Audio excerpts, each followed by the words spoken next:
অতি দর্পে হত লঙ্কা, অতি মানে চ কৌরবা, অতি দানে বলি হত। অতি কোনো কিছুই ভালো নয়। আনন্দ ভালো, বেশি আনন্দ আবার ভালো নয়। মা আনন্দে অধীর। দেখলে তো কত ওঝা, বৈদ্য, কবিরাজ সবাই বলেছিল আমার জীবনে সন্তান হবে না। তাহলে দেখো ভগবানকে কেমন ভাবে ভালোবেসেছি। ভগবান আমার ভালোবাসায় বাঁধা পড়ে গেল। কেমন অসাধ্য সাধন করলাম, ভগবান আমার গর্ভে সন্তান দিতে বাধ্য হলো। কি হলো? মোহিনী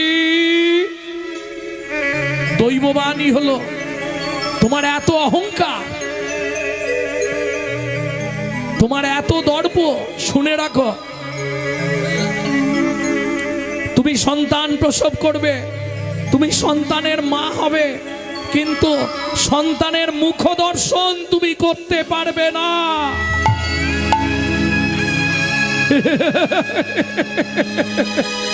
কে গো? কে তুমি? কে আমায় এত বড় কথা শোনালে? আমার সামনে এসে দাঁড়াও। দিন যায়, মাস যায়, মা ভুলেই গেল।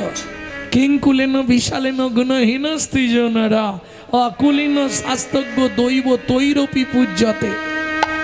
তুমি নিজ কুলে জন্মাও, তাতে দুঃখ নেই, যেন ভগবত চরণে ভক্তি থাকে। তুমি ব্রাহ্মণ হয়ে জন্মাও, ভক্তি নাই, ওর থেকে মুচির ছেলে আমার কাছে পূজনীয়। কি? কিংকুলেন বিশালেন গুণহীন স্ত্রীজনরা অকুলীন শাস্তজ্ঞ দৈব তৈরপি পূজ্যতে। সে যদি মুচির ছেলে হয় পূজনীয়। তুমি বিশাল ব্রাহ্মণ বংশে জন্মগ্রহণ করে কি করবে যদি সন্ধ্যের পরেই তোমার পায়ের আর ঠিক না থাকে? বুঝলেন আমার কথাগুলো? কি লাভ হবে?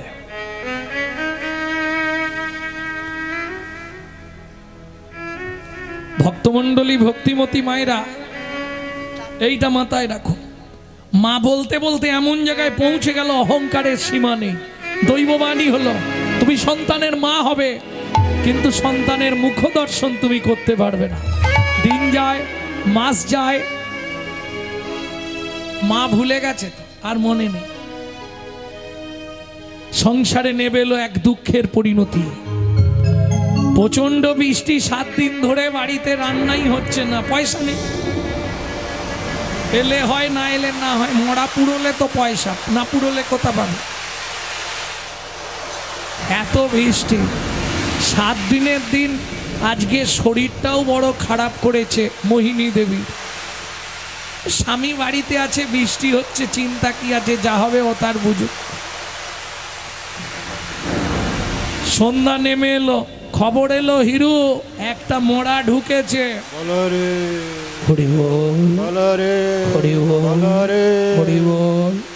ও হিরু, মোড়া পুড়াতে হবে রে। ঠিক আছে, বৃষ্টিটা থামলে যাচ্ছি, যাও। বৃষ্টি পুরোপুরি থামেনি, একটু কমেছে। হীরা চন্ডাল চললো, মোহিনী একটা মোড়া আমি পুড়িয়ে দিয়ে চলে আসি ঝপ করে। কেমন? স্বামী আজকে তুমি যেও না গো, আজ আমার শরীরটা মোটেই ভালো নেই, আজ আমার শরীরটা খুব অসুস্থ। আরে যাবো আর আসবো, কতটুকু টাইম, অর্থেরও তো দরকার। ঠিক আছে, কি বলবো, যাও। যা শ্মশান এসে পৌঁছালো, বৃষ্টি আরো জোরে শুরু হলো। তাহলে মোড়ায় আগুন দেওয়া যাচ্ছে না, ও তো বসে আছে। এই বসে থাকতে থাকতে রাত্রির 10টা 11টা পর পর করে মোড়া এবার ঢুকছে। 4টে মোড়া ঢুকে। বলো রে।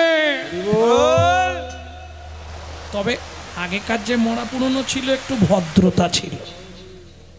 এখন তো বলো হরি কেউ বলতে পারে না মোড়া যখন নিয়ে যায়।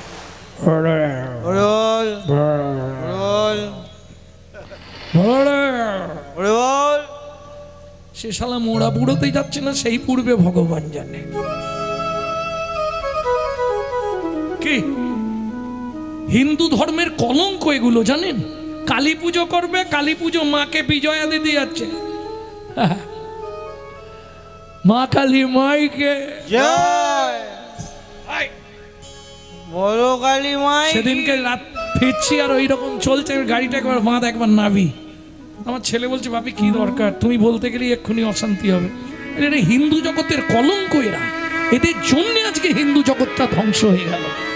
ভাবুন তো, মাকে নিয়ে এসে পুজো করে মাকে নদীতে বিজয়া দেবে, ওরা নিজেরাই বিজয় হবে। কি অবস্থা! এতে ধর্ম বজায় থাকবে? কই একজন ব্যক্তি দাঁড়িয়ে বলুন তো, ইসলাম ধর্মে ঈদের দিন কোনো ইসলাম ভাই খেয়ে দে মসজিদে যাবে, ওইখানেই কচু কাটা করে প্যাকেট করে দেবে? পারবে না। কিন্তু আমাদের ধর্মে বলার কেউ নেই, যা খুশি করছে। আর এদের জন্য আজকে হিন্দু ধর্ম, যে ধর্ম পৃথিবীর আদি ধর্ম, আদিতে কোনো ধর্ম ছিল না, একমাত্র শাশ্বত সনাতন ধর্ম, সেই ধর্ম আজকে সব ধর্মের পিছনে পড়ে গেল। কেন? নিজেদের দোষে। আমরা নিজেরা ধর্ম ঠিক করে পালন করব না, কেউ যদি করে তার সমালোচনা করতে ছাড়ব না। বিশ্বাস করুন। শুধু একটা কথা মাথায় রাখুন, ক্যামেরা চলছে। কে বলবে যত করবি চালাকি, যাবার আগে বিছানায় ফেলে রগড়ে রগড়ে মারবো, তখন বুঝবি চালাকি। অতএব শুধু হরিনাম করে উদ্ধার হতে পারবে না, একটু সোজা পথ দেখে চলো।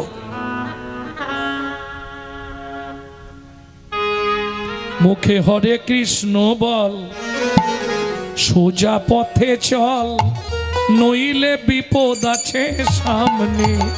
মুখে হরে কৃষ্ণ বল, সোজা পথে চল, নইলে বিপদ আছে সামনে। কি বিপদ আছে? আমি তো গোপনে বইয়ের গলা টিপে মেরেছি, কে দেখেছে? কে? ঘরে খিল দিয়ে, আমার কথা বলছি, ঘরে খিল দিয়ে বইয়ের গলা টিপে মেরে ফেলেছি, কে দেখেছে? তুমি যাহা করো গোপনে জানে তোমার মনে, তুমি যাহা করো গোপনে জানে তোমার মনে, সাক্ষী দেবে তোমার শেষের দিনে। হরে কৃষ্ণ বল, সোজা পথে চল, নইলে বিপদ আছে সামনে। মুখে হরে কৃষ্ণ বল, সোজা পথে চল, নইলে বিপদ আছে সামনে। বোঝা গেল? ভক্তমণ্ডলী, ভক্তিমতী মায়েরা, এক লোক যে যা চাইতো সকাল থেকে সন্ধে পর্যন্ত তাকে তাই দান করে দিত, যে যা চাইতো। কে বলতো মহারাজ আমি বাড়ি করব, কিছু যদি দেন, এই নিয়ে যা। মহারাজ আমার মেয়ের বিয়ে, এই নিয়ে যা। একদিন গুরুদেব এসছে বাড়িতে, তা জমিদার বাবু প্রণাম করে বলছে গুরুদেব আপনি কি চান? বলে বাবা আমার একটা চিন্তা হয়েছে। কেন? কি চিন্তা গুরুদেব? বলে তুই তো জীবনে স্বর্গে যেতে পারবি নি, তোকে নরকেই যেতে হবে। কি বলেন গুরুদেব? সারা জীবন দান করে গেছি, আমি নরকে যাব কেন? গুরুদেব বলছে শোন, जो परबीत हरे सदा सो बहुदान ज्ञान किया, जो परदार हरे सदा सो बहुत इराद ज्ञान किया, जो महू में परचा कली सो महू में हरि नाम लिया लिया। मालूम है कि नहीं है? বুঝতে পারলেন কি পারলেন না? বাংলায় বলো। ও পারেননি? এই রে, বুঝতে পারেননি? যে সকাল থেকে সন্ধে পর্যন্ত লোকের মেরে খায়, তার দান করেই কি আর না করেই কি? কাট কাট কথা। जो परबीत हरे सदा सो बहु दान कियान किया। বোঝাতে পারলাম না? যে সকাল থেকে সন্ধে পর্যন্ত শুধু লোকের পিছনে বাঁচতে পার ধান্দা। আমি বলে রাখি, হয়তো অনেকের খারাপ লাগবে, আগেকার দিনে যারা বড়লোক হয়েছে গরিবদের রক্ত শোষণ করে। অতি দর্পে হত লঙ্কা, ও তো একবারে বিভোর। সেখানে হীরা চণ্ডালো শ্মশানে মোড়া পুরোতে ব্যস্ত, এদিকে রাত হয়ে গেছে, প্রসব যন্ত্রণায় মাটিতে পড়ে ছটকাচ্ছে। কেউ আছো? আমায় একটু জল দেবে? কেউ আছো গো? আমি আর পাচ্ছি না, আমাকে একটু জল দাও না। কেউ আছো? কেউ আছো গো? ভগবান আমায় রক্ষা করো ভগবান। কাঁদতে কাঁদতে দেহটা স্থির হয়ে গেল। কন্যা সন্তান প্রসব করে মোহিনী মারা গেলেন। কেউ জানে না, ওইভাবেই পড়ে আছে। ওদিকে হীরা চণ্ডাল মরা টড়া পুড়িয়ে ভোরবেলা আসছে, 4টি ফল পেয়েছে, ফল নিয়ে আসছে।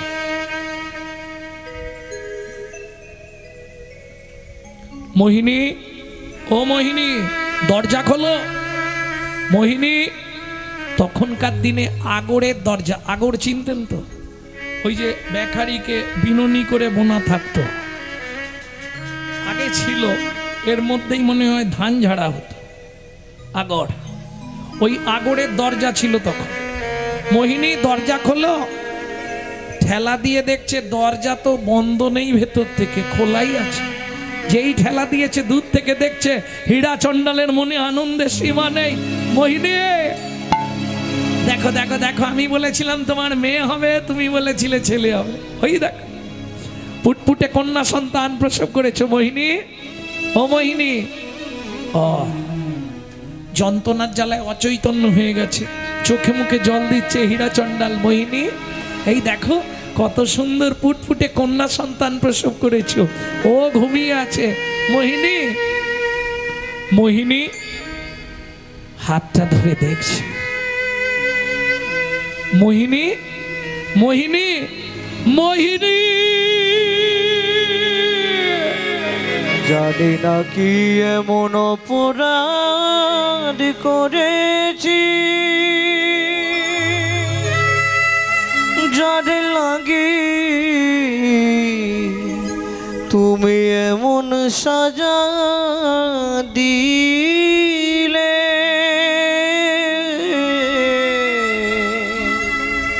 বলে দাও ভগবান,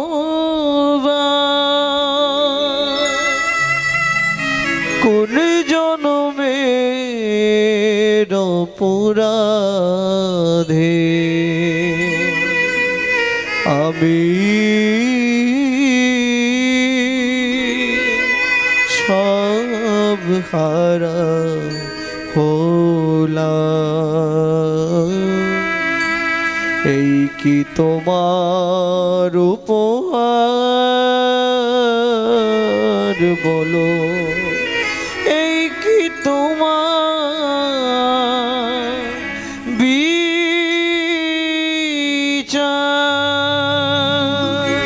ও বিধি রে,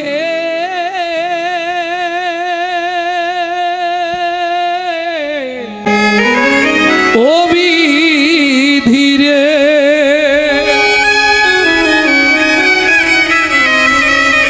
সুখের তরুণী থেকে গেল হায় বেদনা বালু চরে। সুখের তরুণী থেকে গেল বেদনা বালু চরে। বিধাতায় আমার ভাগ্য নিয়ে নিশিদিন খেলা করে। ওগো বিধাতায় আমার ভাগ্য নিয়ে নিশিদিন খেলা করে। সুখের তরুণী থেকে গেল হায় বেদনার বালু চরে। সুখের তরুণী ভেঙে গেল ভাই বেদনার বালু চরে। ও হীরা, কাঁদলে আর কি হবে? এতদিন লোকের মোড়া পুড়িয়েছিস, আজ নিজের মোড়া নিজে পুড়াবি, চল। সবাই মিলে শ্মশান ঘাটে নিয়ে গেল। সারা জীবন অন্যের মোড়া পুড়িয়েছি, আজকে নিজের স্ত্রীকে নিজে হাতে পোড়াবো। তবে ভগবান তুমি সাক্ষী রইলে, পতিত পাবনী মা গঙ্গা সাক্ষী থেকো, চন্দ্রদেব পবনদেব তোমরা সাক্ষী থেকো, আমার জীবনের আজ হলো শেষ মোড়া পোড়ানোর দিন।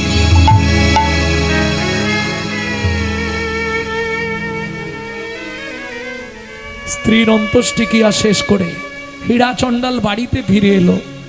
ছোট্ট কন্যা সন্তান কাঁদছে। কেন? ভক্তমণ্ডলী ভক্তিমতী মায়েরা সন্তান জন্মানোর আগে ভগবান মায়ের কাছে সন্তানের খাবার পাঠিয়ে দেয়, কিন্তু বাবা সন্তানকে মানুষ করবে কি করে? अगर ना करे चाकरी पंखी ना करे काम, दास मालिक कहे सबको दाता, जय सिया राम। সাপ কারো চাকরি করে না, পাখিরা কোনো কর্ম করে না, তাদের উদর পূরণের চিন্তা করতে হয়। ভগবান সকলের উদর পূরণের চিন্তা করে, তাই তো তার নাম চিন্তামণি।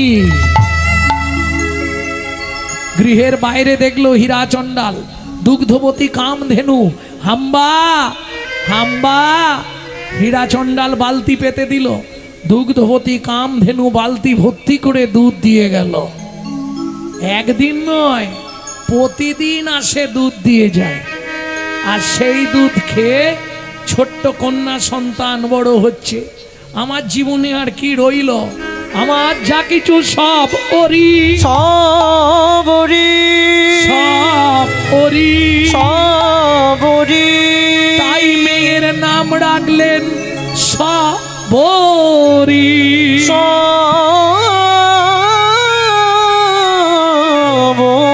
ওরি।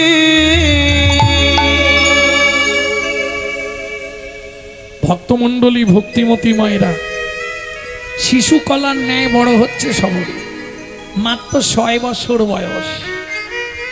সংসার চলবে কি করে? প্রতিজ্ঞা, মোড়া আর পোড়াবো না। কি করবে?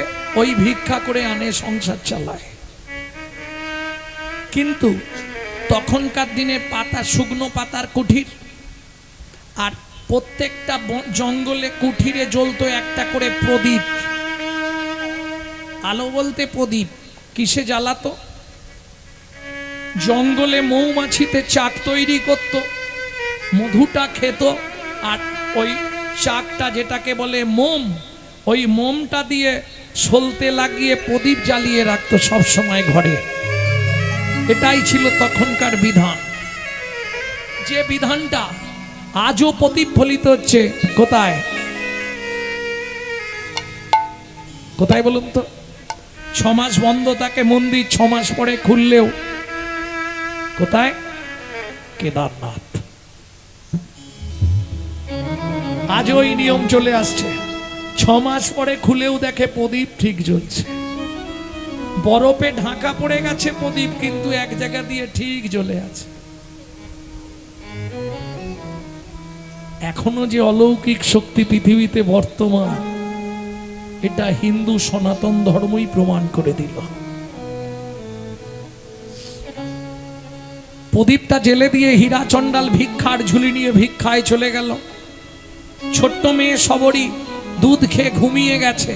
আগের দিন দুধ দিয়ে গেছিল, দুধ খেয়ে ঘুমাচ্ছে। 1 বালতি দুধ তো কত খাবে বাচ্চা? বাচ্চাও খায়, বাচ্চার বাপও খায়। ভক্তমণ্ডলী ভক্তিমতী মায়েরা, হীরা চণ্ডাল ভিক্ষায় চলে গেছে। এইবার বাচ্চা মেয়ে ঘুমের ঝুঁকে পাশ ফিরতে গিয়ে প্রদীপটা উল্টে পড়ে গেছে। যা প্রদীপ উল্টে গেছে, শুকনো পাতার ঘর, একবারে দাউ দাউ করে আগুন। ওরে ভাই, আগুন লেগে গেছে রে, দেখ দেখ দেখ, চল আগুন, দেখ দেখ দেখ দেখ দেখ, যা। হীরা কোথায় গেল রে? হীরার মেয়ে তো মনে হয় ঘরে আছে।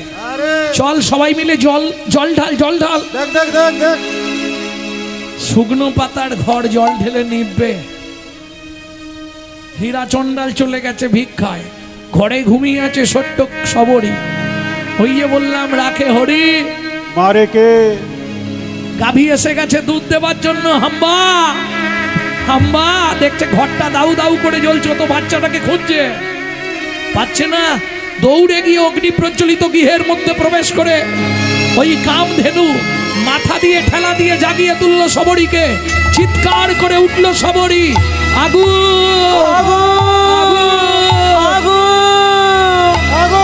দূর বনে যাত্রা করলো শবরীকে নিয়ে। দুগ্ধবতী কামধেনু, ওরে ভাই সপ্তপুরে ছাই, হীরাকে একটা খবর দে, যাক দেখ কোন গ্রামে ভিক্ষা করছে।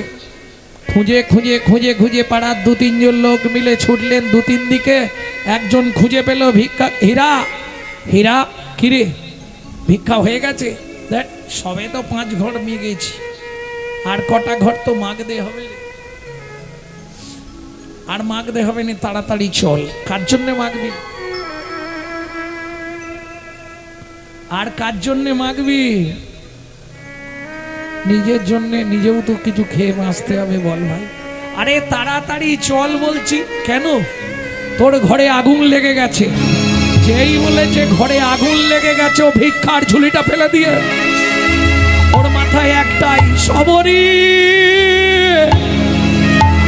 শবরী, শবরী। হে ভগবান, তুই আমারে কি করলে দয়াময়? এসে যখন দাঁড়ালো, আর কথা বলার ভাষা নেই, সব হারিয়ে ফেললো। বলো এই কি তোমার বিচার প্রভু?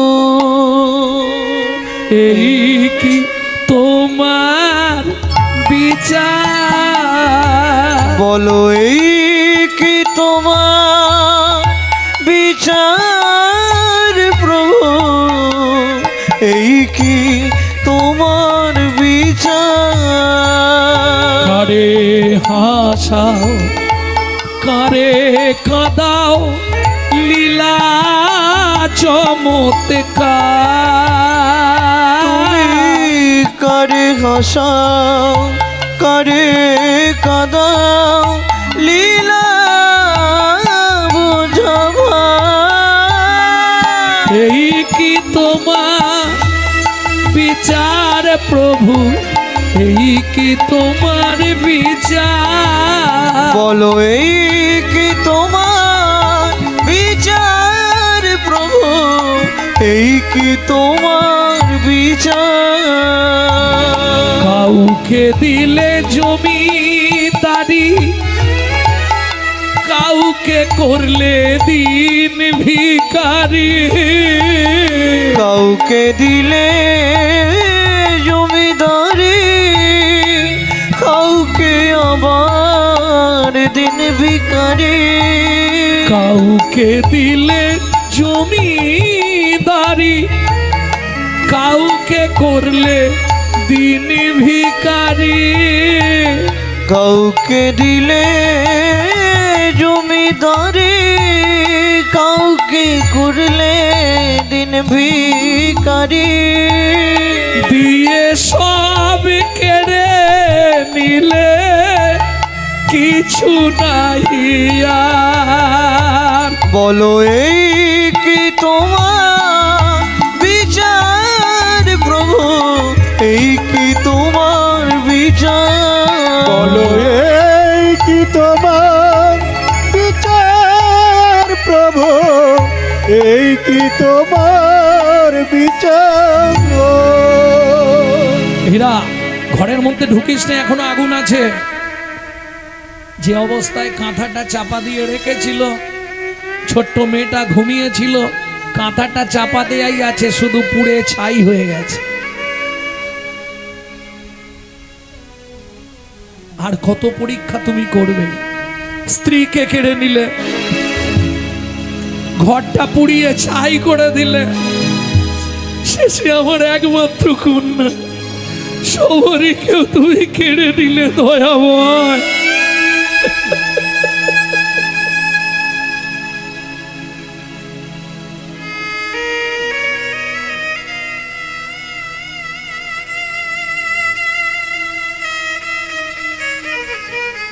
পাগল হয়ে গেল গেল হীরা চণ্ডাল।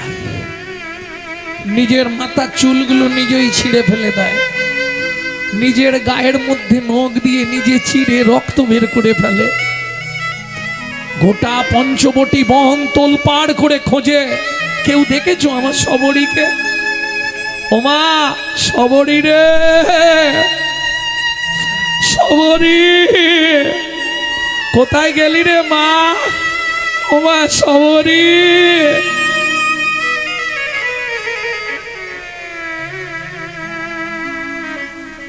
সন্তান হারানোর কি যন্ত্রণা, সন্তান হারানোর কি বেদনা, এ জগতে যার গেছে সেই জানে গো,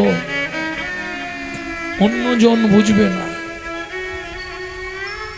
সারাটা পঞ্চবটি বন তোলপাড় করে খুঁজছে, কোথাও পেল না। পাগলের ন্যায় হীরা চণ্ডাল যাকেই দেখে তারই পায়ে ধরে, আমার কন্যা সবরীকে এনে দাও না গো, আমার কন্যা সবরী কোথায় গেছে গো। 7 দিন অনাহারে অনিদ্রায় মনে মনে স্থির করলেন আর বেঁচে থাকবো না। কি হবে? ঘর নেই, স্ত্রী নেই, যার জন্যে বেঁচে থাকা ছোট্ট কন্যা সন্তান সে অপুড়ে ছাই হয়ে গেল। আর থাকবো না আমি, ওই নদীর জলে ঝাঁপ দিয়ে মরবো। ফিরে আসছে পঞ্চবটি বনের দিকে। গভীর জঙ্গল দিয়ে হাঁটতে হাঁটতে হঠাৎ দেখেই চমকে উঠল হীরা চণ্ডাল। কি দেখে? দেখে বট বৃক্ষের তলে সবরী কর জোড় করি। বট বৃক্ষ তলে সবরী কর জোড় করি। গাভীর উদর তলে ভজেন শ্রী হরি। গাভীর উদর তলে ভজেন শ্রী হরি। বলি গাভী কন্যায় সেবা করিছে, দেখো গাভী কন্যায় সেবা করিছে। গাভী কন্যায় রক্ষা করেছে, মায়ের মতো সেবা করিছে। গাভী কন্যা রক্ষা করিছে। ওগো যাই রে লীলার বলি হারি যাই, হরি হরি কন্যা হরি রক্ষা করিছে।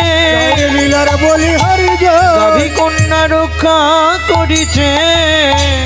লীলার বলি হারি যায়। ভক্তমণ্ডলী ভক্তিমতী মায়েরা,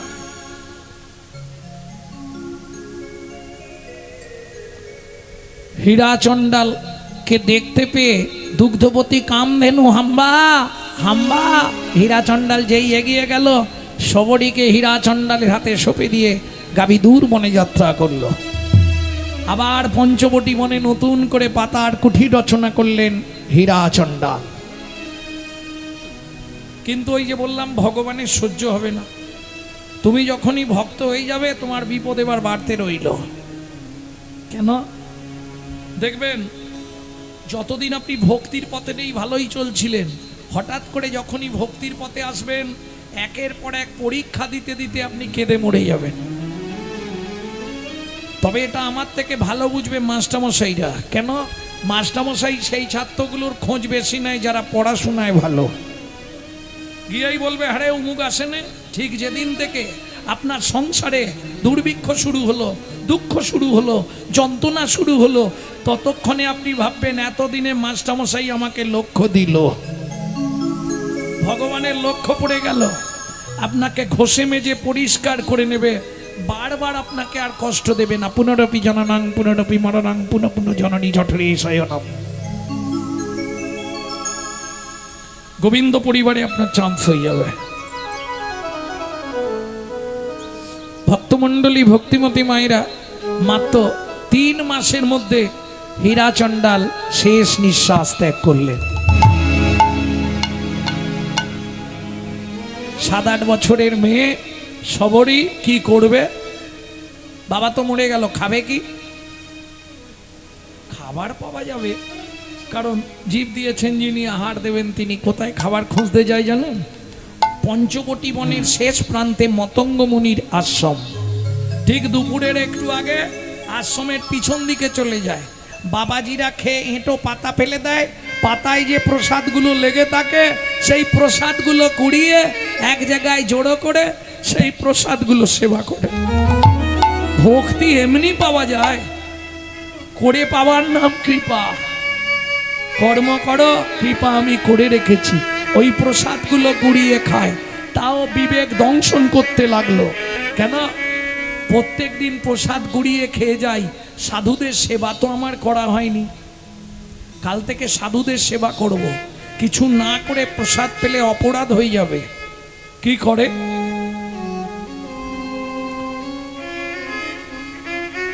দুপুরবেলা যায়, গিয়ে কাঠ কুড়িয়ে বান্ডিল করে রেখে আসে জঙ্গলে। সন্ধ্যের পর অন্ধকার হয়ে গেলে কাঠের বোঝাটা এনে আশ্রমের সামনে রেখে যায়।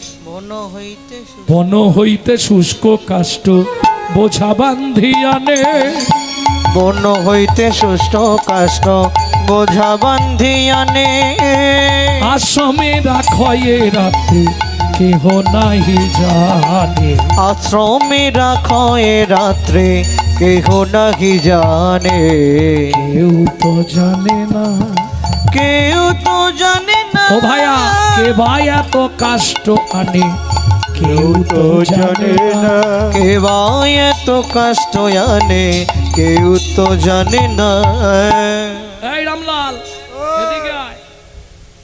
এই কাঠ কি তুই এনেছিস নাকি? হ্যাঁ, এই জিজ্ঞেস কর শ্যামলালকে। এত কাঠ প্রত্যেক দিন কে রেখে যাচ্ছে? চল আজ রাত জেগে বসে থাকবো, কে এই কাজ অসাধ্য সাধন করে দেখতে হবে। সাধুরা সব লাঠি সোঁটা নিয়ে বসে আছে। কেন? এমনি এমনি না জানিয়ে সাধু সেবা নেবে না তো, এটা জানেন তো? রাধাকুণ্ডে আমি প্রতি বছর বৈষ্ণব সেবা দিই তো। সব বৈষ্ণবদের যে কুটির আছে, বৈষ্ণবদের ঘরগুলো খুব ছোট। একটা লোক শুতে পারবে, বসতে পারবে, 2-3 জন ঢুকতে পারবে না। ছোট্ট ছোট্ট কুঠিরে বসে সাধুরা ভজন করছে রাধাকুণ্ডের ধারে ধারে। এই গলায় কাপড় দিয়ে যখন নিমন্ত্রণ করতে যাই, হয়তো কোনো এক সাধু কুঠিরে নেই, পাশের সাধুকে বলে এলাম, এলে বলে দেবেন, উনি কিন্তু আসবেন না। নেই, এখন নেই, তোমাকে অন্য সময় গিয়ে ওনাকে জানাতে হবে। এটা বৃন্দাবনে নিয়ম। সাধুদেরকে নিজে মুখে বলতে হবে, এবং বলার মধ্যে যদি কোনো দৈনতা না থাকে, কোনো সাধু আপনার সেবায় আসবে না, বৈষ্ণব সেবায়। বলার মধ্যে যেন দৈনতা থাকে। অনেক দিনের ইচ্ছা একটু আপনাদের সেবা করব, যদি কৃপা করে আপনি চরণধুলি দেন। সাধু বাবা, আপনাকে নিমন্ত্রণ করতে এলাম, অমুক তারিখে আমার বাড়িতে সেবা, আপনার নিমন্ত্রণ। বলে তোর সেবা তুই রেখে দে, আসবে না। কেন? এরা ভজন সিদ্ধ মহাত্মা। আপনারা নিশ্চয়ই যারা বৃন্দাবনে গেছেন, পেড় কদম বলে একটা জায়গা আছে, পেড় কদম নিশ্চয়ই গেছেন। সনাতন গোস্বামীর ভজন স্থল। ভজন করছে, মনে মনে ভাবছে আজকে দ্বাদশী, ভিক্ষায় তো গেলাম না, শরীরটা খুব খারাপ, কাল থেকে একাদশী করে ইচ্ছা ছিল কিশোরীকে যদি আজকে একটু পায়েস দিতে পারতাম, গোবিন্দকে একটু পায়েস রান্না করে দিতাম। দ্বাদশীর দিনে পরমান্ন ভোগ লাগাতে হয় ঠাকুরকে। আটকাল 12 মাস আমার বাড়িতে চলে, যদিও নিত্য অন্ন ভোগ হয়, কিন্তু দ্বাদশীর দিনে একটু পরমান্ন ভগবানকে দিতেই হবে। মনে মনে আশা করেছে, ছোট্ট বালিকা রূপ ধরে চলে এসছে। এই যে বাবাজি, আপনি আজকে ভিক্ষা করতে গেলেন না দ্বাদশীর দিন? মা বলল একটু দুধ, চাল, চিনি আর সবকিছু দিয়ে গেলাম, পায়েস করে ভগবানকে দেবেন। ভাবুন সিদ্ধ মহাত্মা কাকে বলে। মনে মনে ভেবেছে, নিয়ে চলে এসছে। আবার কে নিয়ে এসছে? স্বয়ং বৃন্দাবনেশ্বরী রাধা ঠাকুরানী।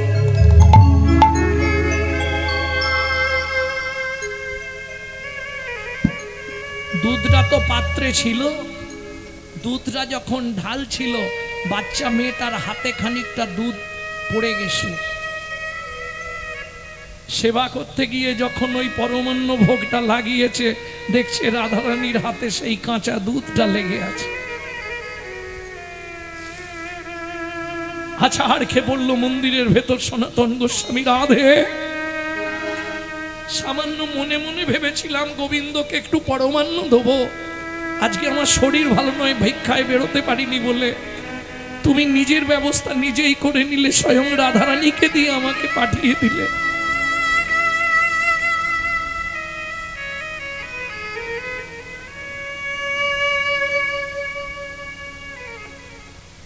কিশোরী বাবা রাধাকুণ্ডে ভজন করছে, কিশোরী বাবা রাধাকুণ্ডে ভজন করছে, প্রখর রবির তাপ, বুক ধড়পড় করছে, মরে যাবে।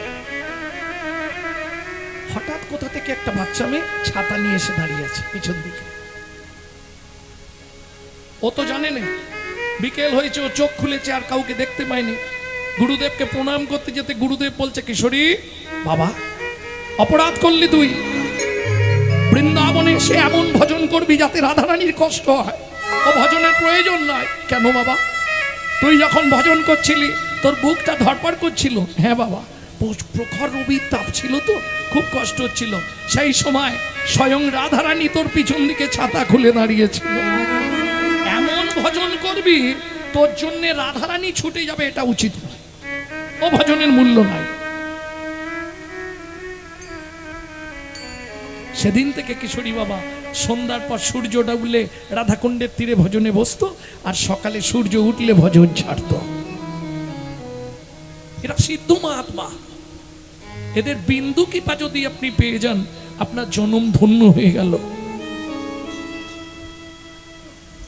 ভক্তমণ্ডলী, ভক্তিমতী মায়েরা, ও তো সাধুদের সেবা করে, সাধুরা রাত জেগে বসে আছে, ও কাঠের বোঝাটা নিয়ে এসে নামাচ্ছে, তার তো মনে পাপ নেই। বিনা এতে সাধুদের প্রসাদ পাবো? যেই কাঠের বোঝাটা না সাধুরা ছুটে গিয়ে ধরে যায়, না জানিয়ে সাধু মুনি ঋষির সেবা করিস। তোর নাম কি? আমার নাম সবরী, বাবার নাম হীরা চণ্ডাল। সাধুদের গেল মাথাটি ঘুরে। তুই চণ্ডালের মেয়ে হয়ে আশ্রমে পা রেখেছিস? এখানে সাধুরা থাকে, তোর লজ্জা করে না?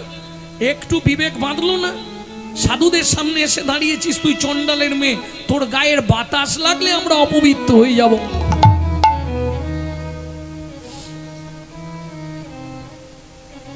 ভাইয়া, মনে হয় ওর পিছনে কোনো চক্রান্ত আছে। হয়তো প্রত্যেক দিন আশ্রম দেখতে আসে, কোনোদিন লোকজনকে এনে চুরি চামারি করবে, এই ধান্দা। ওকে বেঁধে পেটা 2-4 ঘা দিলেই হইবে। উমা, সাধুরা মারতে শুরু করলো এই বাচ্চা মেয়েটাকে। তুই শুধু বল, কে তোকে এই সাধুদের সেবা করার জন্য পাঠিয়েছে? কে তোকে শিক্ষা দিয়েছে সাধু সেবা করতে হবে? সাধুজি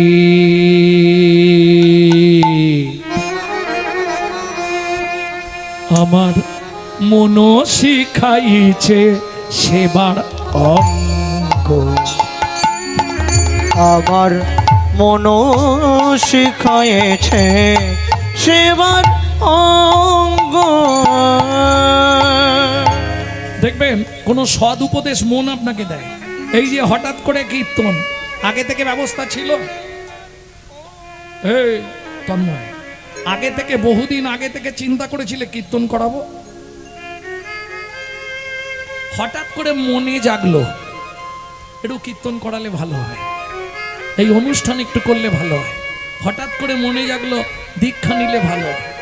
আবার দীক্ষা হয়ে গেছে মানে এরপর অনেক কিছু মনে জাগবেই। যদি জমি ভালো হয়, যদি বীজ ঠিক থাকে, এইবার সঠিক জায়গায় পৌঁছাতে পারবে। বল, কে তোকে জানালো? আমার মন শিখাইছে সেবার অঙ্গ। ও গুরুজি, আঘাতে আঘাতে যদি শেষ করো অঙ্গ, আঘাতে আঘাতে যদি শেষ করো অঙ্গ, তবু আমি নাতে জীব এত সাধু সঙ্গ। তুলসী দাসে কহে সবে হরি রঙ্গ, এসো দিনে পাবিরে ত্রিভঙ্গ আমার মন শিখায়েছে সেবার অঙ্গ আমার মন শিখাইছে সেবার অঙ্গ। আমার মন শিখাইছে সেবার অঙ্গ। সাধু সেবা করি যদি করি যদি আমার হয় অপরাধ আমার হই অপরাধ মহা মহা ভজনে ভজনে পড়ি যাব বা পরি যাব আপনি আমাকে আশীর্বাদ করুন যেন সাধু সেবা করতে পারি, যেন সাধু সেবা করতে পারি। সাধু সেবা করলে মিলবে হরি, সাধু সেবা সেবা করতে পারি। সাধু সেবা করলে মিলবে হরি। দূর হয়ে যাবে, হরি মেলাচ্ছে বড় এখান থেকে কাঁদতে কাঁদতে ছোট্ট মেয়ে সবরী যখন বেরিয়ে যাচ্ছে আশ্রমের ঠিক দরজার সামনে মতঙ্গ মুনি ছিলেন, যিনি আশ্রমের প্রতিষ্ঠাতা।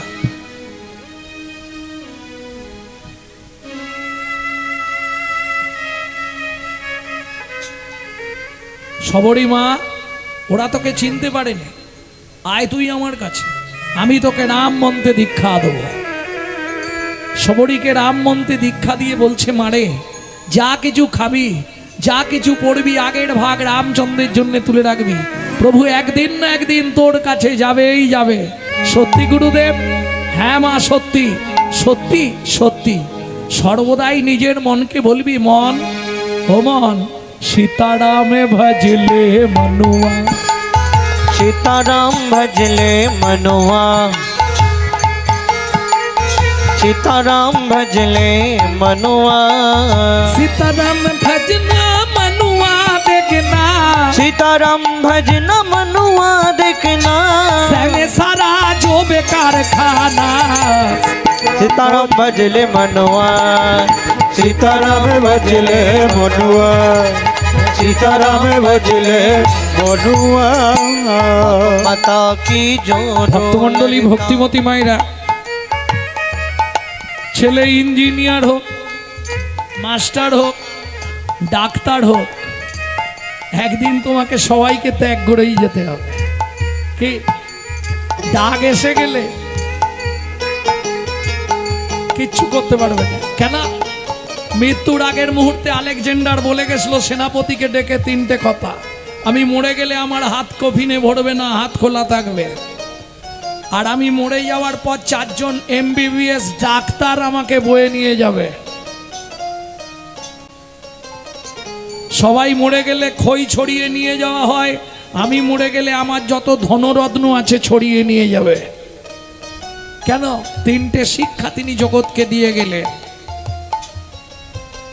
জড়জাগতিক কিছুই নিয়ে যেতে পারবে না, সব পড়ে থাকবে, তোমাকে খালি হাতে চলে যেতে হবে। জড়জাগতিক বিচার কি? যে জায়গাটার জন্যে, এক চাকর জায়গার জন্যে আজকে 16 বছর ধরে কোর্টে ছুটলে ওই জায়গাটা নিয়ে যাবে তো?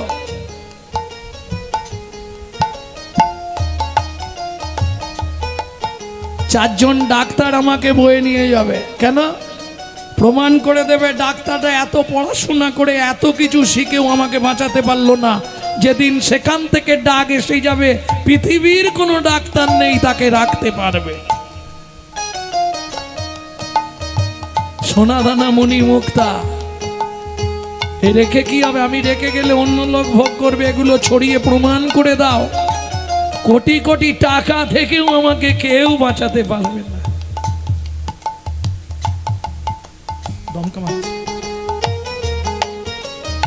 बाप माता की जोरू लड़का,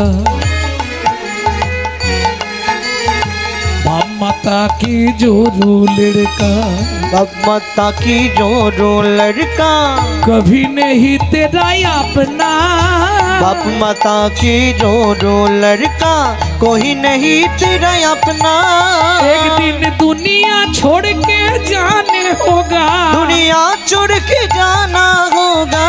ये भी याद कर लेना। सीताराम भजले मनुआ, हरे सीताराम भजले मनुआ, एक बार सीताराम भजले मनुआ। शेष अनुरोध, साधु संगम हरदम फेरो। साधु संगम हरदम फेरो। সাধুর সঙ্গ করতে বলছে বারবার, সাধুদের সঙ্গ করো, তাই তো? সাধু সঙ্গ করো। এখন সাধু চিনবো কি করে? কলিযুগে তো সাধু চেনা খুব দাম। কলিতে সাধু চিনতে পারবে? সব তো সেজে আছে। তাহলে সাধু কোথায় পাবো? কলিতে সাধু চেনা খুব মুশকিল, এটা শুনে রাখো। মনে বাসনা থাকিতে কি হবে বলো না, জপিলে তুলসী মালা, চিতে কামনা থাকিতে তিলক সেবিলে মিলে কি চিকন কালা, যোগেরও নিধি মিলিত যদি পড়িলে কৌপিন ঝোলা, ত্যাগ করে সোনার কাশি হইয়ে সন্ন্যাসী শ্মশানে যেত না ভোলা। তাহলে সাধু পাবেন কোথায়? গ্রন্থ পড়বেন। কিছু যদি না পড়তে পারেন, বাংলা গীতা পড়বেন। গীতা পড়লেই সাধু সঙ্গ করা হয়ে যাবে। গীতা পড়লে আপনার জন্ম টু মৃত্যু আপনি সব জেনে যাবেন, আপনাকে কিভাবে চলাফেরা করতে হবে। সব থেকে সহজ ধর্মগ্রন্থ, হিন্দু সনাতন ধর্মের মূল ধর্মগ্রন্থ গীতামৃত। সাধু সঙ্গম হরদম ফেরো। साधु संगम हरदम फेरो। छोड़ते रंग चलो ना। साधु संगम हरदम फेरो, छोड़ दे रंगो चलो ना। उसी वक्त में राम नाम लेके, उसी भगत में हरि नाम लेके, उसी वक्त में राम नाम लेके, उसी भगत में हरि नाम लेके धर्म को साथी कर लेना। सीताराम भजले मनुआ, सीताराम भजले मनुआ, सीताराम भजले मनुआ। এটুকু পেয়েছিল গুরুদেবের কাছে। গুরুদেব গান গাইতে গাইতে কোলে মাথা দিয়ে হরি বল। ভাগ্য দেখো কি করবে, মাটি দিয়ে গুরু মূর্তি তৈরি করে নিত্য পুজো করে।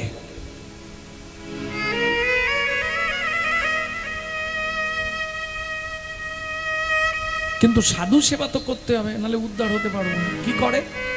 যেই পথ দিয়ে সাধুরা নদীতে স্নান করতে যায় সেই পথটা সকালবেলায় ঝাড় দেয়। নদী যাইবার পথ বোহারি কড়াই, बोहारी करो কাটা কুটা কাকর সব দূরেতে ডারয়। दूरे तेदार। এইবার ঝাড় দিতে দিতে ঘাট পর্যন্ত গেছে সরজু নদী। সেইখানে ভাবছে তাহলে একবারে স্নানটাও করে নি। এই যেখানে এই বাঘের ভয় সেখানেই সন্ধ্যা স্নানটা করতে নেমেছে, আর সাধুরাও এসে গেছে। এই চন্ডালের মেয়ে, তুই কিনা সাধুদের ঘাটে স্নান করছিস? তোর জ্ঞান শিক্ষা হবে না? সেদিনে তোকে অত মারলুম, অত করে বললুম, তোর লজ্জা করে না? এই বারবার চন্ডালের মেয়ে বলাতে ছোট্ট সবরীর মনে কষ্ট হয়েছে। আর এটা শুনে রাখুন, যা হয়নি মুনির অভিশাপে, তাই হয় মানুষের মনস্তাপে। কেউ যদি মনে মনে কষ্ট পেয়ে যায় আপনার প্রতি, সে যন্ত্রণা আপনাকে ভোগ করতেই হবে। সাধুর অভিশাপের থেকেও কঠিন দুর্বিষহ।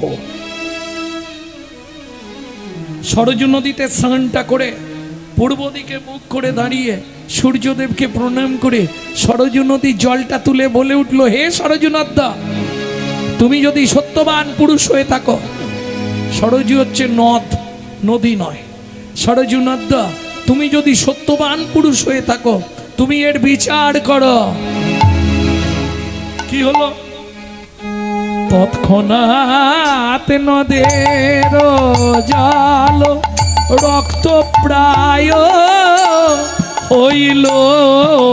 তৎক্ষণাৎ নদীর জল রক্ত প্রায় হইল কিমিকিত হইল জলে রে। ও ভাইয়া দেখ, যেই উঠে গেল জলটাও শেষ হয়ে গেল। এই জন্য বলে চন্ডালের মেয়ে স্নান করলো না, ব্যাস জল নষ্ট হয়ে গেল। এবার কি হবে? আশ্রমে সেবা পূজা বন্ধ, বোঝ ঠালা। এদিকে রামচন্দ্র পিতৃ আদেশ পালনের নিমিত্তে 14 বছরের জন্য বনে যাচ্ছে। পঞ্চবটি বনে প্রবেশ করলেন রামচন্দ্র। 12টা বেজে গেছে, আমারও 12টা বেজে গেছে। প্রেম সে বলো ভগবান রামচন্দ্র কি জয়। তোমরা বাড়ি যাবে কি?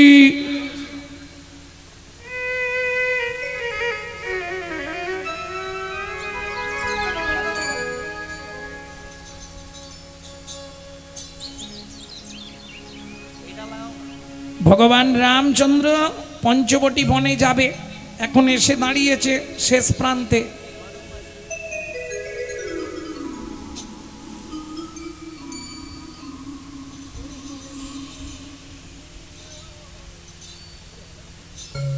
ভক্তমণ্ডলী ভক্তিমতী মায়েরা ঘাটে এসে বসেছে, সন্ধ্যা নেমে এসছে। আর তো কি পাবে না, নদী পার হবে কিসে? পঞ্চবটি বনে যেতে গেলে বিরাট নদী, নদী তো পার হতে পারবে না। এই নদীর এপারে বসে আছে 3 জন। কারা কারা? রাম, লক্ষ্মণ, সীতা। এখন লক্ষ্মণের একটা গুণ ছিল, যেখানেই বসবে প্রভুকে ভালো করে বসিয়ে, আর লক্ষ্মণ করতো কি রামচরিত মানস পাঠ করতে বসে যেত। মানে ভগবানের কথা ভগবানকেই শোনাত, রামের চরিত্র রামকেই শোনাত। এই যেই পাঠ শুরু করেছে, ভক্তদের ভিড় লেগে গেছে, সব ভক্তরা বসে পাঠ শুনছে। লক্ষ্মণ পাঠ শেষ করলো, একে একে সবাই প্রণাম করে চলে গেল। একজন বসে বসে কাঁদছে। কি হয়েছে তোমার? বাড়ি যাবে না? বলে লক্ষ্মণ ঠাকুর, তোমাকে একটা কথা বলবো বলে বসে আছি। বলো। বলছি, আমি এই ঘাটের পাটনি। পাটনি মানে বোঝেন? মাঝি। কি বট মাঝি, কি বট মানে মাঝি। তা কি হয়েছে বলো, কার্য কেন? বলে আমাদের ঘাটে তো ভালো ভালো নৌকা আছে, ময়ূরপঙ্খী নৌকা, গজরাজ নৌকা, সুন্দর করে সাজানো, কিন্তু আমার নৌকাটা ভাঙা। বহুদিনের ইচ্ছা, প্রভুকে আমি আমার নৌকায় তুলে ওপারে নিয়ে যাব। তার জন্য আমাকে কি করতে হবে? তুমি যাতে প্রভু আমার নৌকায় ওঠে, এইটা একটু ব্যবস্থা করে দাও।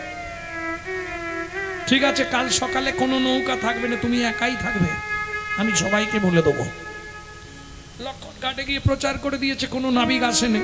কিবোর্ড এসছে, মাধব মাঝি নৌকা, ওই ভাঙা নৌকা নিয়ে বেচারি খানিকটা জলের মাঝামাঝিতে বসে আছে, নাঙড় ফেলে।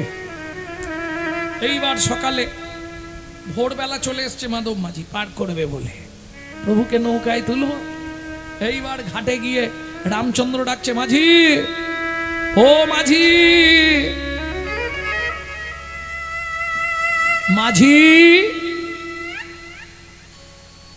এ কি রে বাবা, ওই পাশে মুখ ঘুরে বসে আছে কেন? শুনতেও পায়নি কানে নাকি? ও মাঝি, আরে আমরা ওপারে যাব। মাঝি, নবীন মাঝি রে,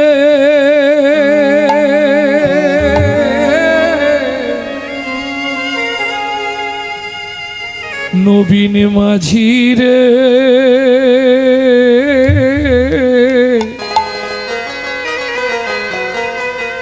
কুলে আনো খেয়া তোরে। নবীন মাঝি রে,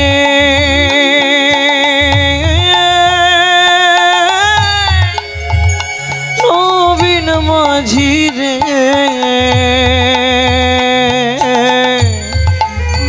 কুলে আনো খেয়া তোরি, কুলে নানো নব তোরি। তাহলে লক্ষ্মণ বলে এসেছে, মাধব এসে গাছে দাঁড়িয়েছে। মারফত ছাড়া কিছু হয়নি। এই যে আমার এখানে আসা প্রথম যোগাযোগ কিন্তু আমাদের হিমাংশুর, তার আগের যোগাযোগ আমার দিদি। আমি ওনাকে দিদি গানেই ডাকি। ওনার বাড়ি গান থেকে হিমাংশুর সঙ্গে যোগাযোগ, না গানের আগে থেকে। আপনার বাড়ির গানটাও ওই হিমাংশুই কথা বলেছে। কোথা থেকে জুটে গেল আমার কপালে একজন। সময় নেই, অসময় নেই। কোথায় আছেন, কি করছেন? আমি ভাবি যাই হোক, একজন তো আছে আমার খোঁজ নেওয়ার। সব সময় সবাই ফোন করতে পারবে না। আলা ভোলা মানুষ হলে দেখবেন যখন তখন ফোন করে ফেলবে। মানিয়ে নি, দু একটা কথা বলি যখন খুব ব্যস্ততা থাকে। বাবা পরে করো, আমি আসরে যাচ্ছি, এইটুকু বলে দিই, না গালাগালি দিই। ভালো আলা ভোলা, প্রচন্ড ভাবে সরলতা আছে মনে। আর যাদের মনে সরলতা থাকে তারা একটু আলা ভোলা হয়। প্যাঁচ যাদের থাকবে তারা কিন্তু আলা ভোলা হতে পারবে। তাহলে মারফত চাই। এখন লক্ষণ ঠিক করে দিয়েছে, মাধব এসে বসে আছে, কিন্তু মুখটা ঘুরিয়ে কেন? এইবার লক্ষণ তো রেগে গেছে। কালকে তুই আমাকে বলেছিলি, যেমন আমি রেগে গেছিলাম। উদয়নারায়ণপুর থেকে সামনেই বালিপুর, দুবার লেখা হয়েছে। প্রথম লেখা হয়েছিল হাওড়া জেলা, উদয়নারায়ণপুর, বালিপুর। তারপরে যখন তন্ময় ফোন করছে, না না হাওড়া জেলা না, আমাদের এটা হুগলি, খানাকুল। আজকে এসে দেখলাম শুধু খানাকুল নয়, একবারে ভেতর খানাকুল। কোথায় দিয়ে ঘুরে ঘুরে ঘুরে ঘুরে, বাবরে। ভক্তমণ্ডলী, ভক্তিমতী মায়েরা, তবে এসেও নিজেকে বড় ধন্য মনে হচ্ছে। এই যে এত রাত পর্যন্ত আপনারা ধৈর্য ধরে এখনো বসে আছেন, এর জন্য আপনাদের চরণে দণ্ডবত। ভগবানের চরণে জানাই আপনাদের হৃদয়ে কৃষ্ণ প্রেম ভক্তি লাভ হবেই হবে। প্রেম সে বলল চৈতন্য মহাপ্রভু কি জয়। এইবার লক্ষণ রেগে গেছে। এই মাঝি, ভালো চমকে গেছে। কি রামচন্দ্র বলছে, ভাই এই মাঝি বলতে নেই। প্রত্যেকটা ব্যক্তি যে ভিখারি তাকেও সম্মান দিতে হয়। একটা কুকুরকেও তুমি সম্মান দিলে তোমার জন্য সম্মান ভগবান তুলে রেখেছে। প্রত্যেককে সম্মান দিও, এটা ভক্তি বিনোদ ঠাকুরের কথা। সকলে সম্মান করিতে সকতি, দেহ নাদ যথাযথ। আমাকে তুমি এই জ্ঞান দাও যেন আমি সবাইকে সম্মান দিয়ে চলতে পারি। একটা ছেলের সঙ্গে বাচ্চা ছেলে, বাচ্চা মেয়েদের সঙ্গে আপনি যদি তুমি করে কথা বলো, ও খুশি হবে, আপনাকেও সম্মান দেবে। আর তুমি যদি শুরুতেই তুই তুই করো, ও সেই রকম কথা বলবে। তুমি যেমন শেখাবে ও তেমন শিখবে। এই মাঝি বলিস নে ভাই, অপরাধ হচ্ছে। মাঝি হলেও দিন মজুর, কিন্তু ওর সম্মান আছে। এতক্ষণ ধরে তুমি ডাকলেও দেখতে পাই না। মাধব ঘুরে বলছে সব শুনতে পেয়েছি, তাহলে সাড়া দিসনি কেন? বলে প্রভুকে শিক্ষা দেবো বলে ইচ্ছা করে সাড়া দিই। রামচন্দ্র বলে, এই মাধব দাঁড়া দাঁড়া দাঁড়া দাঁড়া, তুই আমায় কি শিক্ষা দিবি রে? প্রভু তোমাকে এটাই শিক্ষা দিতে চাই। জগৎ জীব যখন জ্বালা, যন্ত্রণা, দুঃখ, হতাশা চিৎকার করে তোমায় ডাকে, তুমি যদি সাড়া না দাও তাদের ভেতরটা কেমন হয় সেইটা বোঝাবার জন্য তুমি এতবার ডাকছিলে, আমি সাড়া দিইনি। ভগবান বলে, মাধব রে ভালো শিক্ষা দিলি। তরি ঠেকিছে মাধব। আগে ভাড়া ঠিক কর, কত নিবি? এপার থেকে ওপারে নামিয়ে দিবি তিনজনকে, কত নিবি সেটা আগে বল। বলে প্রভু যানবাহন যদি খারাপ হয়ে যায়, এর ড্রাইভার যদি ওই যানবাহনে করে গ্যারেজে যায়, তা এই ড্রাইভার ওই ড্রাইভারের কাছে পয়সা চায় তো? জীবনে চাইবে না, এটা জেনে রাখো। ড্রাইভার যখন, ধরো তুমি মাস্টার, মোটরসাইকেলে যাচ্ছ, কোনো একটা মাস্টারের মোটরসাইকেল লিকেজ হয়ে গেছে, তোমাকে বলো, আরে মাস্টার আমাকে একটু নিয়ে চলো, তুমি পয়সা চাইবে? একজন আরেকজনের জন্য ড্রাইভার কোনোদিন যদি রাস্তায় গাড়ি ব্রেকডাউন হয়ে যায়, ও গ্যারেজে মিস্ত্রি আনতে যায়, ওই গাড়িতে বসেই যাবে, 1 টাকাও নেবে না। ও মাধব তুই আমাকে কি বোঝাতে চাইছিস?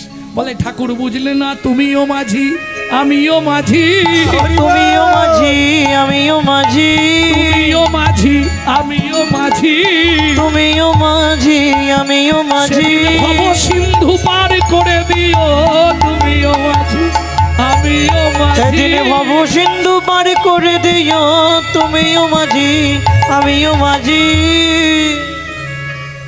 সে না হয় বুঝলাম, তাহলে নৌকায় উঠি? বলে দাঁড়াও, সীতা মা আগে উঠুক, লক্ষণ ঠাকুর উঠুক, তুমি একটু দাঁড়াও। কেন? তোমার সঙ্গে আমার কোনো ঝগড়া নেই, কিন্তু তোমার পা দুটোর সঙ্গে আমার ঝগড়া। কেন রে, পায়ে কি আছে? আমি সব জানি। কদিন আগে পাথরে পা লেগে পাথর থেকে মেয়ে ছেলে বেরিয়ে গেছে। আমার নৌকায় তুমি পা দিলে, নৌকাটা যদি মেয়ে ছেলে হয়ে যায়, বাড়িতে বউ আছে, ঝগড়া লেগে যাবে, হবে না? আমি আগে ঘষে ঘষে তোমার পাটা ধোবো, তারপর তোমাকে নৌকায় তুলবো। লক্ষণ বলছে, ও মাধব পা ধুবি, জল তুলবি কি করে? বলছে, লক্ষণ ঠাকুর আমি সেদিন থেকে জল তুলে রেখেছি, আমি সেদিন থেকে জল তুলে রেখেছি। কোন দিন থেকে? এই ঘটনাটা শুনে রাখুন, জীবনে হয়তো শুনতে পাবেন না, তবু শুনে রাখুন। যখন ক্ষীরোদ সাগরে অনন্ত শয্যায় নারায়ণ শায়িত, লক্ষ্মী চরণ সেবা করছিল না, ছবিতে দেখেন না? সেই সময় বারবার একটা কচ্ছপ কুর্ম বারবার ওই অনন্ত শয্যার ওপর উঠে পড়ছিল সমুদ্রের জল থেকে। ক্ষীরোদ সমুদ্রের জল থেকে বারবার উঠে পড়ছিল। কেন? ভগবানের চরণে কি আছে, এটা একবার আমি ভগবানের চরণের তলাটা মুখ দিয়ে চেটে দেখব। কচ্ছপ বারবার উঠছিল। এইবার মা লক্ষ্মী দেখতে পেয়েছে কচ্ছপটা প্রভুর পায়ের দিকে এগোচ্ছে। মা ভাবছে যদি কামড় দিয়ে দেয়। মা লক্ষ্মী করেছে কি, কচ্ছপটাকে তুলে দূর করে ফেলে দিয়েছে। আর যা দূর করে ফেলেছে, কচ্ছপ তো চিৎ হয়ে পড়ে গেছে, ও তো আর উঠতে পারছে না। এটা জানেন তো, কচ্ছপ যদি চিৎ হয়ে পড়ে যায়, ও আর উঠতে পারবে না। চিৎকার করে কাঁদলো, ভগবান তোমার চরণটা একবার আমি বদন দিয়ে দেখতে গেছিলাম, কেমন স্বাদ তোমার চরণের তলা, কিন্তু এমন শাস্তি তুমি আমায় দিলে। তখন ভগবান আশ্বাস দিল, দুঃখ করিস না, এটা সত্য যুগ, তুই হয়েছিস কুর্ম, আমি শ্রী বিষ্ণু নারায়ণ। আগত তেতা যুগে আমি হব রামচন্দ্র, তুই হবি মাধব মাঝি। আজকে যেমন তুই চরণ ধরতে পারলি না, আজ থেকে নয়ন জল তুলে রাখ, সেদিন চরণ দুটো ধুয়াইয়ে দিবি, সেদিন চরণ দুটো ধুয়াইয়ে দিবি। ও মাধব সেদিন কথা দিলে, তুমি কথা দিয়েছিলে বলে আমি আজ ঘাটে বসে আছি। চোখের জল দিয়ে মাধব রামচন্দ্রের চরণটা ধুইয়ে দিয়ে চাগিয়ে নিয়ে নৌকায় বসালে। নৌকা ছাড়ি, তাড়াতাড়ি ছাড়, দেরি করছিস কেন? এইবার মাধব নৌকা চালাচ্ছে। কেমন করে? তরি চলে হেইয়া হেইয়া হেইয়া রে, তোরি চলে হেইয়া হেইয়া হেইয়া রে, তোরি চলে হেইয়া হেইয়া হেইয়া রে, তোরি চলে হেইয়া হেইয়া হেইয়া রে। এতদিনে মনের আশা পূরণ হইল, চলে হেইয়া হেইয়া হেইয়া রে, রামচন্দ্রে লইয়া মাধব তরণীতে বসাইল, চলে হেইয়া হেইয়া হেইয়া রে। চল তাড়াতাড়ি। মাধব উঠে কি করছে? আনন্দেতে মাধব মাঝি নাচিতে লাগিল, চলে হেইয়া হেইয়া হেইয়া রে, মাধবের নাচের তালে নৌকা তুলিতে লাগিল, চলে চলে হেইয়া হেইয়া হেইয়া রে। করছিস কেন? তোর সীতামা ভয় পাচ্ছে না? নৌকাটা বারবার দাপাচ্ছে তো, এইরম এইরম হচ্ছে, ভয় লাগবে না? বলছে প্রভু এটাও তোমাকে শিক্ষা দেওয়ার জন্য। কি শিক্ষা? সংসারেতে তুমি যখন সুখ দুঃখ দাও, সংসার রূপ তরণী তখন ওই গভীর সমুদ্রে টলমল টলমল করে। এবার তুমি ভেবে দেখো, কখনো সুখ কখনো দুঃখ, জীবের মনের মধ্যে কেমন কষ্ট হয়, কেমন ভয় লাগে, সেই শিক্ষাটা তোমাকে দিলাম। আরে ঘাটে ঠেকা না, বলে ঘাটে ঠেকাবো তো, কিন্তু একটা সত্য কি কথা দাও, সেদিন যেদিন আমার সময় হবে আমাকে তরিতে করে নিয়ে গিয়ে তুমিও ঘাটে ঠেকাইয়ে দেবে। তুমিও ঘাটে ঠেকাইয়ে দেবে, তুমিও ঘাটে ঠেকাইয়ে দেবে, তুমিও ঘাটে ঠেকাইয়ে দেবে। বলি কথা দাও হে ওগো মাধব, তুমিও ঘাটে ঠেকাইয়ে দেবে। কথাও দাও হে রামচন্দ্র, তুমিও ঘাটে ঠেকাইয়ে দেবে। ঠিক আছে, ঠেকিয়ে দেবো। যেই তরি ঠেকালো, রামচন্দ্র নামলেন, সীতাকে পঞ্চবটি বনে রেখে রাম গেলেন। দয়ার সাগর রাম বনে প্রবেশিয়া, দয়ার সাগর রাম বনে প্রবেশিয়া, দয়ার সাগরে রাম বনে প্রবেশিয়া, প্রথমেই ডাক দিলা সবরি বলিয়া, প্রথমেই ডাক দিল সবরি বলিয়া, প্রথমেই ডাক দিলা সবরি বলিয়া, প্রথমেই ডাক দিল সবরি বলিয়া। সবরি সবরি ও সবরি, অমৃত নিন্দিত বাণী ভুবন মঙ্গলা ধ্বনি, অমৃত নিন্দিত বাণী ভুবন মঙ্গল ধ্বনি, আর তাহে শ্রেহের সহিতে, আর তাহে সের সহিতে, সবরীর গণনে আসি প্রবেশিল সুধা রাশি, হিয়া ধরি রহে চমকিতে, হিয়া ধরি রহে চমকিতে। সবরি রামচন্দ্রকে দেখতে পেয়ে ছুটে এলেন, প্রভু দুঃখিনীর ঘরে এসেছো, কোথায় তোমায় বসতে দেব? ছেঁড়া পাতা পেতে দিয়েছে, ছেঁড়া পাতা, শুকনো পাতায় বসেছে রাম। কতদিনের তুলে রাখা শুকনো ফল বের করে এনেছে। লক্ষণ বলছে এগুলো মানুষে খায়। রামচন্দ্র বলছে ভাই চুপ কর, ভালোবেসে কেউ কিছু দিলে গ্রহণ করতে হয়, ওরম বলতে নেই। দেখ, শুকনো হয়ে গেছে, পচা গন্ধ ফল, এ খাবো না। তুই না খাস, আমি খাবো। আধখানা খাওয়া ফল, শুকনো ফল, পচা ফল দিয়েছে।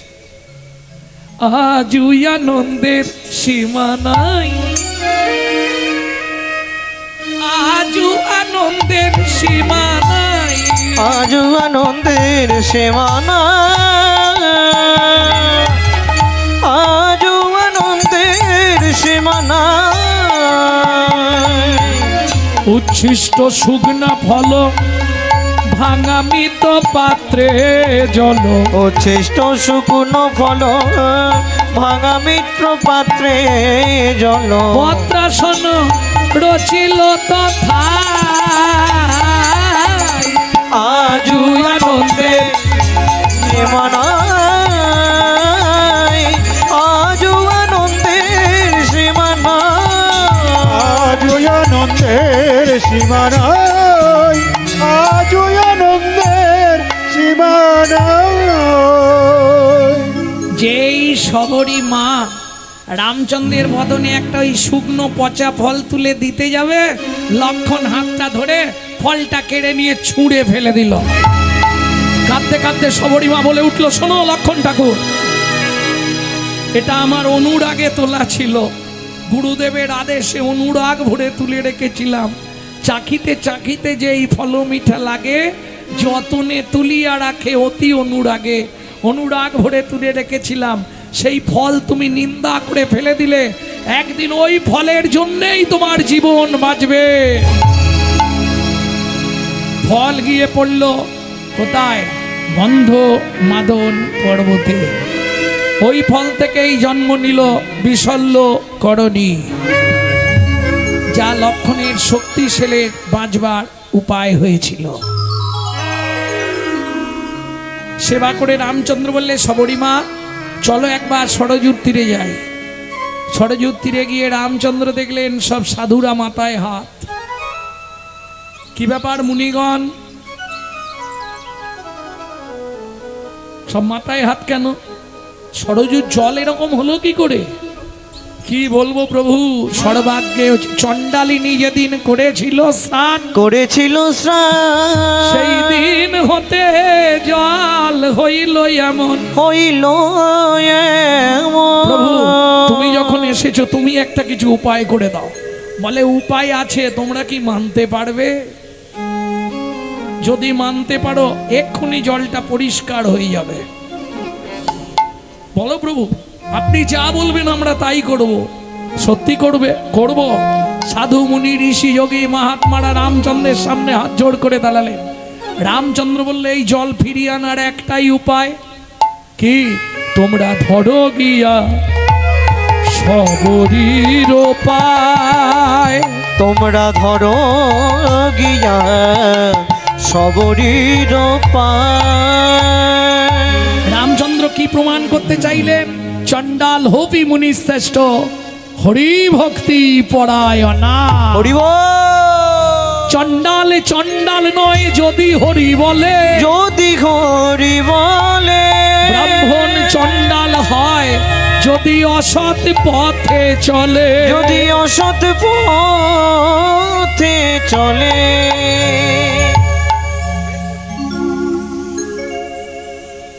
কি বলছেন প্রভু? হ্যাঁ, তোমরা ধরো গিয়া সবরীর পায়। তোমরা ধরো গিয়া সবরীর পায়। তবে একটা কথা আপনাদের বলি, আমার সম্প্রদায় নিয়ে, মানে আমার স্টাফেদের নিয়ে, সম্প্রদায় নিয়ে আমার আজকে গর্ব। কেন? আমি কিন্তু পাক্কা 12টায় গান ছেড়ে দিচ্ছিলাম। প্রত্যেক দিন রাত জাগছে ওরা, প্রত্যেক দিন। কিন্তু আমি ছেড়ে দিতে চাইছিলাম, আমার সম্প্রদায়রা বলল। কেন জানেন? কেন সেটা বলবো। দুবার ধরে চন্দ্রমুখী আলু খেয়েছে। আর সত্যি আশা থেকে আমাদের ডাক্তারবাবুর ওখানে আছি তো, একদম এসি টেসি চালিয়ে বেশ সুন্দর করে রেখেছে। দারুণ ব্যবস্থা। সারাটা দিন খুব ভালো আছি। গুছিয়ে সেবাও দিচ্ছে আর গুছিয়ে খাতিরও করছে। খুব ভালো মনের মানুষ। ধন থাকলেই ধনী নয় গো, মনুষ্যত্ব মানুষের প্রধান পরিচয়। ভালোবাসা পয়সা দিয়ে হয় না। হয় ভালোবাসা কোনোদিন পয়সা দিয়ে পাওয়া যায় না। ভালোবাসা পাওয়া যায় মনে মনে যদি একত্রিত হওয়া যায়। প্রেম সে বলো ভগবান রামচন্দ্র কি জয়। দেরি করছো কেন? যাও তোমরা, ধরো গিয়া সবরীর পায়।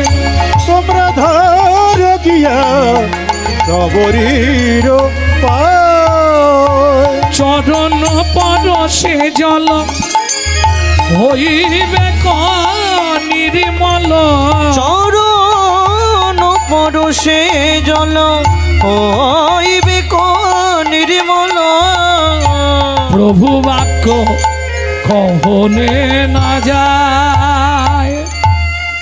ছুটে গেল সাধুগণ, আছাড় খেয়ে পড়ল চণ্ডালিনী কন্যা সবরীর চরণে। আপনারা কি করছেন? আপনারা সাধু মুনি ঋষি, আপনারা পায়ে হাত দেবেন না। আপনারা আমাকে আদেশ করুন, আমি তাই করব। যাও মা, তুমি একবার তোমার চরণটা এই সরযূ নদীতে ডুবিয়ে দাও। কিছুতেই রাজি নয়। রামচন্দ্র বলছে, সবরী যাও, যাও মা। রামচন্দ্রের চরণে প্রণাম জানিয়ে, স্বর্গীয় গুরুদেবের চরণে দূর থেকে প্রণাম জানিয়ে, বাবা মার চরণে প্রণাম জানিয়ে, সূর্যদেবকে প্রণাম করে, যেই না চন্দ্রদেবকে সাক্ষী রেখে পবন দিকপালেদের জানিয়ে সরযূ নদীতে নেবে, যেই না শুরু করলো কি কৃষ্ণ কেশব কৃষ্ণ কেশব কৃষ্ণ কেশব তাই রাম রাঘব রাম রাঘব রাম রাঘব নরসম কৃষ্ণ কেশব কৃষ্ণ কেশব কৃষ্ণ কেশব ত্রাহি মা রাম রাঘব রাম রাঘব রাম রাঘব রক্ষমা জলে নাবি রাম নামে করে নিরন্তর ওগো জলে না বিরাম নাম করে নিরন্তর চরণ পরশে জল হইল নির্মল ওগো চরণে পরশে জল হইল নির্মল এই তো ভক্তের মহিমা এই তো ভক্তের মহিমা ওগো বেদে যার না পায় সীমা এই তো ভক্তের মহিমা বেদে যার না পায় সীমা এই তো ভক্তের মহিমা বেদে যার না পায় সীমা প্রভু প্রকাশ করলো মধুরিমা বেদে যার না পায় প্রভু সীমা প্রকাশ করলো মধুরিমা বেদে যার না পায় সীমা প্রকাশ করলো মধুরিমা বেদে যার না পায় হরি সীমা বল। করলো মধুরিমা বেদে যার না পায় সীমা এই তো ভক্তের নামের মহিমা মহিমা জল নির্মল হয়ে গেল সবরই উঠে এলেন ভগবানের চরণে প্রণাম জানিয়ে বললেন প্রভু তোমার কথা আমি রেখেছি আমার কথা তুমি রাখো কি চাও বলো তুমি কৃপা করে তোমার একবার স্বরূপটা আমাকে দর্শন করো জয় রামে বললি সবরই চরণে পড়িল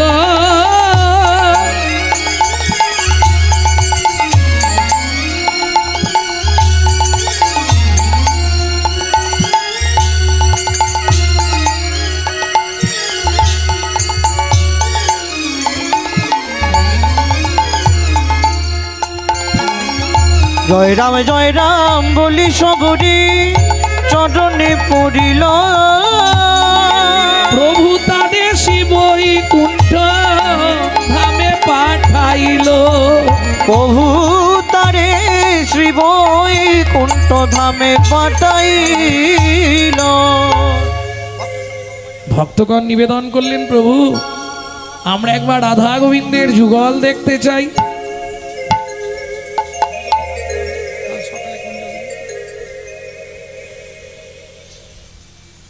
একই দেহে সবের প্রকাশ করলেন রামচন্দ্র যিনি শ্রী বিষ্ণু নারায়ণ তিনি তেতায় রাম তিনি দাপরে কৃষ্ণ রাধানীকে বাম দিকে নিয়ে দাঁড়ালেন ভগবান কৃষ্ণচন্দ্র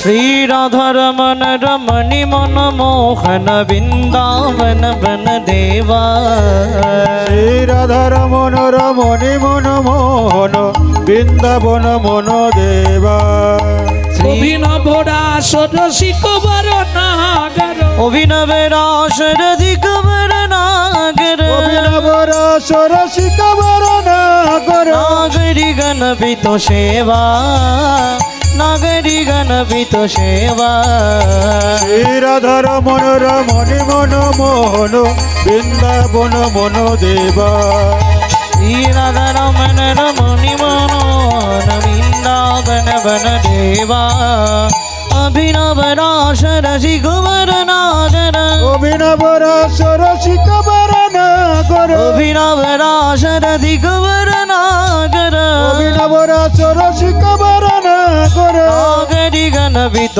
সেবা নাগরি গণপিত সেবা শ্রী রাধা রমন রমণী মন মোহন বৃন্দাবন মন দেবা श्री राधा रमन रमणि मन मोहन वृंदावन बन देवा শ্রী রাধা রমন রমণী মন মোহন বৃন্দাবন মন দেবা